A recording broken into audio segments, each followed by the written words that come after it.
Bonjour. Le sujet traité, ce sont les erreurs à éviter dans une valorisation DCF.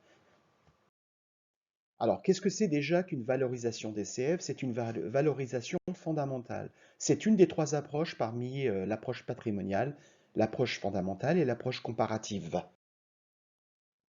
L'approche fondamentale ou la méthode DCF repose sur l'actualisation des flux de trésorerie générés par l'entreprise et aussi l'actualisation de la valeur terminale qui représente la valeur de l'entreprise au-delà du prévisionnel. Alors, quelles sont ces quatre erreurs?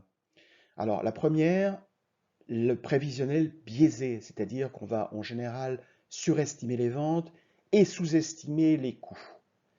La deuxième erreur, c'est le taux d'actualisation inadapté qui ne va pas tenir compte des risques inhérents au projet ou à la société. Alors, quel est le taux qu'on utilise en général? C'est le taux CMPC. La troisième erreur, c'est le flux normatif mal calibré, c'est-à-dire qu'on va prendre un flux trop important et qui va servir de base de calcul à la valeur terminale. Eh bien, ce flux-là va être en général surestimé.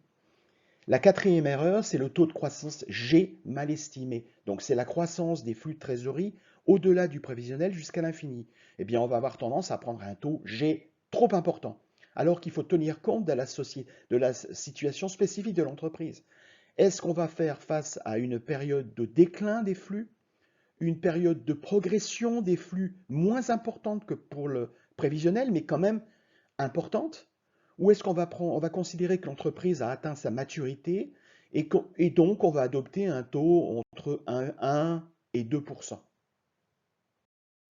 Alors, vous voyez l'impact d'un mauvais taux d'actualisation. Évidemment, si vous avez un flux et vous utilisez un taux d'actualisation trop bas, eh bien, vous allez plutôt majorer la valorisation de l'entreprise. Comme vous voyez ici, 1000 euros actualisés avec un taux de 10% vous donne 621 euros, alors que si vous actualisez le même flux avec un taux de 15%, vous obtenez un flux nettement inférieur. Donc, vous voyez l'impact de ce taux CMPC sur la valorisation.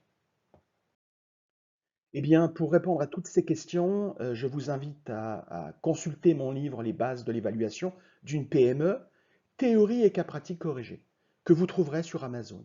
Merci à vous.